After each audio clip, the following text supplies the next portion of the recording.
peristiwa yang menjerumuskan Israel ke dalam hari penuh fitnah dimulai dari serangan cyber Israel yang menargetkan fasilitas Natanz Iran dengan sistem kontrol industri ICS canggih dan tersembunyi yang hanya dapat diakses oleh unit 8.200 IDF Israel. Operasi berlangsung secara presisi tinggi, memanipulasi sensor sentrifugal, hingga menyebabkan ledakan langsung menghancurkan 32 unit dan memicu kebakaran besar di laboratorium utama Iran. Tim darurat segera dikerahkan untuk menahan api agar tidak menyebar ke area sensitif lain, sementara unit forensik digital menganalisis jejak malware generasi baru yang mengungkapkan keterlibatan unit cyber elit Israel. Identifikasi dilakukan melalui rekaman log dan kode tersembunyi.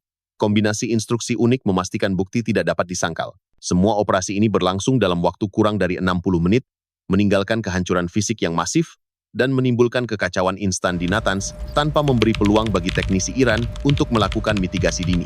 Hasil akhir membuktikan kekuatan strategi cyber sebagai senjata yang dapat menghancurkan infrastruktur kritis hanya dalam satu serangan efektif dan menegaskan satu hukum brutal perang modern, bahwa teknologi tidak pernah hanya menjadi alat pertahanan melainkan instrumen kematian yang menentukan nasib bangsa dalam hitungan jam dan kecepatan menentukan siapa yang bertahan atau yang tietmak.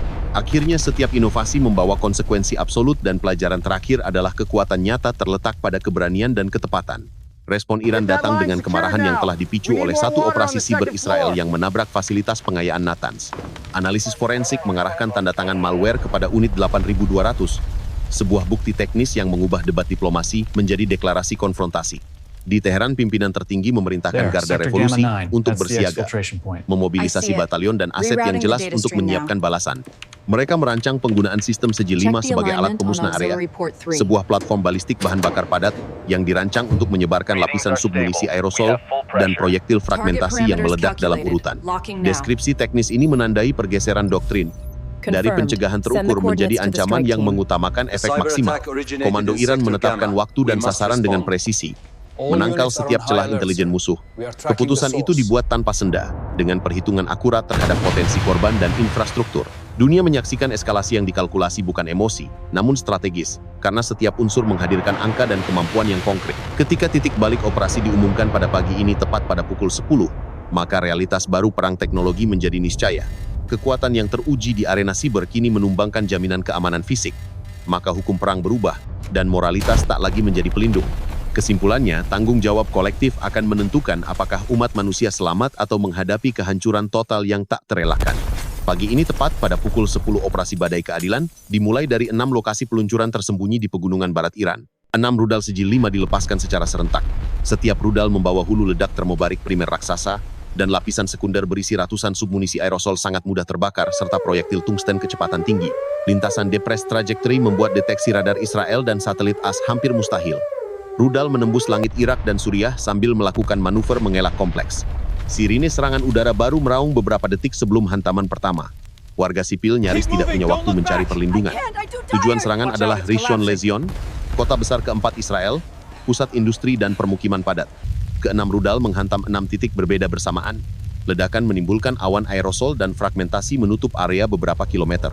Gelombang tekanan ekstrem menghancurkan gedung perkantoran, pusat perbelanjaan, rumah sakit, sekolah, ribuan rumah tinggal runtuh atau terbakar.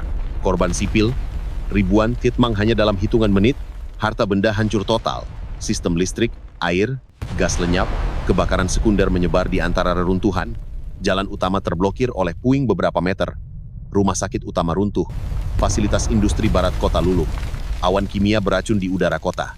Rishon LeZion berhenti ada, hanya lanskap kehancuran total, zonasi kematian, dan bau titmang menyengat. Setiap agresi memiliki konsekuensi absolut. 6 rudal Sijil 5 GER menghantam 6 titik berbeda di jantung kota Rishon LeZion secara bersamaan, menimbulkan kehancuran luar biasa. Bangunan perkantoran, pusat perbelanjaan, sekolah, dan rumah sakit runtuh seketika akibat ledakan primer termobarik disertai lapisan sekunder kanister aerosol dan proyektil tungsten yang tersebar seluas beberapa kilometer, membentuk badai fragmen tajam serta tekanan udara ekstrem yang merobek segala yang ada di zona ledakan. Api menyala merah pekat dan kolom asap membubung tinggi di atas kota. Hanya dalam waktu kurang dari 1 menit pusat kota hilang dari peta. Lembaga bantuan internasional memperkirakan warga sipil yang titmang mencapai 6.000 lebih. Mereka tidak memiliki kesempatan berlindung. Jalan utama terblokir oleh puing setinggi beberapa meter, membuat upaya penyelamatan nyaris mustahil. Zona industri di barat kota hancur total, melepaskan asap beracun dan mengancam wilayah sekitarnya. Efek ledakan ini menimbulkan gelombang panas ekstrem serta pecahan logam tungsten yang menerjang segala bangunan dan kendaraan di pusat kota. Langit berubah merah menyala cemerlang, kolom asap dan api membumbung tinggi, membuat kota tampak seperti neraka di bumi. Semua sistem penyelamatan lumpuh. Warga sipil terjebak di reruntuhan dan kobaran api. Tanpa ampun, senjata ini menunjukkan satu prinsip abadi bahwa kesalahan strategis membawa kehancuran total. Sebagian besar dari mereka adalah warga sipil yang terperangkap di jantung kota pada pukul 8 pagi saat ribuan pegawai kantor, pelajar, dan keluarga sedang beraktivitas normal. Ledakan tunggal dengan intensitas setara 1000 ton TNT menciptakan suhu di atas 1000 derajat, membakar udara, dan memecah kaca bangunan sejauh 2 km. Tubuh manusia terlempar. Sebagian hancur oleh tekanan ekstrem, sebagian lain menderita luka parah akibat serpihan logam tungsten berkecepatan tinggi. Data awal dari citra satelit dan analisis kepadatan penduduk menunjukkan lebih dari 6.000 orang Vietnam seketika. Rumah sakit Kaplan runtuh, sistem darurat lumpuh, ambulans terbakar, tenaga medis tersisa, hanya bisa mengevakuasi sebagian korban di reruntuhan, jalan raya macet total, kendaraan militer dan sipil bertumpuk tanpa arah, komunikasi putus, pasokan listrik lenyap, semua operasi bantuan terhenti di tengah kepanikan total. Suara sirene bersahutan, mengiris udara hangus seperti jeritan terakhir kota yang roboh. Para saksi menggambarkan pemandangan neraka. Manusia berlari tanpa arah, mencari bayangan keselamatan di tengah lautan api. Setiap detik berubah menjadi pertempuran antara harapan dan kehancuran. Angka korban terus meningkat tanpa jeda, tanpa ampun. Pemerintah lokal kehilangan kendali, sistem peringatan gagal, dan pusat kota Ration Lesion telah berhenti. Diam di antara puing dan debu. Di sanalah dunia belajar bahwa kehancuran tidak pernah memberi peringatan. Yang tersisa hanyalah lanskap kehancuran total, di mana setiap blok kota berubah menjadi puing dan abu. Listrik, air, dan gas terputus sepenuhnya, menjerumuskan wilayah seluas 200 km persegi ke dalam kegelapan yang mencekam. Kebakaran sekunder meletus di lebih dari 40 titik, melahap bangunan yang tersisa dan menyebarkan asap pekat ke langit merah darah.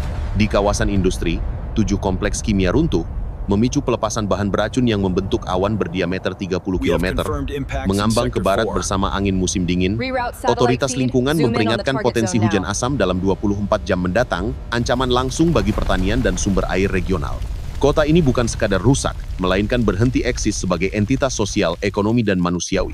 Lebih dari 100.000 warga kehilangan tempat tinggal, sementara 2 batalion penyelamat berjuang tanpa henti di antara reruntuhan dan bara api. Upaya pemulihan dinilai mustahil dalam jangka pendek, karena infrastruktur penopang kehidupan lenyap sepenuhnya. Tidak ada lagi ritme kota, tidak ada lagi denyut kehidupan, hanya kesunyian logam dan bara yang terus menyala. Di peta, wilayah yang dulu berdetak itu kini hanyalah noda kelam, sebuah titik yang perlahan menghilang, dilenyapkan dari peta oleh tangan besi perang. Dunia menyaksikan bukan sekadar kehancuran fisik, melainkan penghapusan makna peradaban. Dalam kesunyian pasca ledakan, satu pelajaran mencuat. Kekuatan sejati bukan pada daya hancur, melainkan pada kebijaksanaan untuk mencegah kehancuran itu sendiri. Sebab ketika abu turun, sejarah tidak menulis pemenang, hanya mengingat siapa yang tersisa untuk bersaksi. Dilenyapkan dari peta oleh dentuman serangan yang tak terbayangkan, Israel kini terguncang bukan hanya di medan perang tetapi di jantung psikologinya. Kepercayaan publik terhadap sistem pertahanan berlapis yang dibangun selama 4 dekade hancur seketika, menciptakan gelombang kepanikan di lebih dari 20 kota. 3 batalion dikerahkan untuk mengendalikan kekacauan sipil. Sementara parlemen darurat gagal menyatukan faksi-faksi politik yang saling menyalahkan. Washington merespons cepat, mengirim 6 kapal perang dan 1.500 marinir ke Mediterania, disertai kecaman keras dari Gedung Putih. Di Eropa, 20 negara menyerukan penyelidikan penuh, namun nada terbelah. 5 negara Arab justru menyebut serangan itu sebagai jawaban digital terhadap arogansi lama. Di ruang global, perdebatan muncul tentang batas moral dan definisi garis merah. Rusia dan Tiongkok menutup dengan nada dingin, menyebut krisis ini bukan sekadar konflik, melainkan cermin dari keangkuhan manusia yang menantang logika sejarah. Dalam dunia yang terbakar ambisi, kemenangan sejati mungkin hanyalah kemampuan untuk berhenti sebelum segalanya hilang. Karena ketika bangsa kehilangan kendali, setiap rudal bukan sekadar senjata, melainkan gema kehancuran yang tak bisa dibatalkan. Kini, di tengah reruntuhan dan layar berita yang bergetar, dunia menatap Israel sebagai pelajaran pahit bahwa kekuatan tanpa kendali bukan perlindungan, melainkan kutukan. Rusia dan Tiongkok sambil menyatakan keprihatinan menegaskan bahwa dunia telah memasuki era di mana senjata konvensional mampu menimbulkan kehancuran area seluas 500 km persegi dalam satu serangan tunggal menggunakan 6 rudal sijil 5 berbahan bakar padat yang membawa hulu ledak. termobarik primer ditambah ratusan submunisi aerosol dan fragmen tungsten mematikan menghantam jantung kota industri dan pemukiman secara bersamaan. Teknologi lintasan depresiasi serta lapisan penyerap radar membuat setiap deteksi terlambat hingga hanya beberapa detik sebelum muatan dilepaskan. Serangan ini memaksa militer dunia meninjau ulang sistem pertahanan anti-rudal mereka dan memacu pengembangan hipersonik termobarik serta klaster dengan kecepatan reaksi yang sebelumnya tak terbayangkan. Infrastruktur sipil hancur, ratusan ribu orang terlantar, sementara ledakan memuntahkan asap kimia ke atmosfer, menimbulkan bahaya kesehatan global. Serangan Sejil 5 menunjukkan ambang kehancuran total kini telah turun drastis, mengaburkan batas antara konvensional dan nuklir. Kesalahan dalam perhitungan dapat memicu efek domino menghancurkan kota berikutnya tanpa peringatan. Dunia menyaksikan kekuatan baru ini, dan satu kebenaran menjadi jelas, bahwa ketakutan bukan lagi pada bom, tetapi pada kemampuan untuk meniadakan seluruh kehidupan dalam hitungan menit. Setiap konflik regional kini membawa potensi kehancuran menyeluruh, dan dunia hanya memiliki waktu untuk menyaksikan.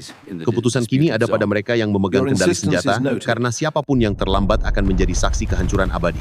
Ambang batas untuk kehancuran total bukan lagi mitos, tetapi kenyataan abadi yang menunggu yang berani mengabaikannya.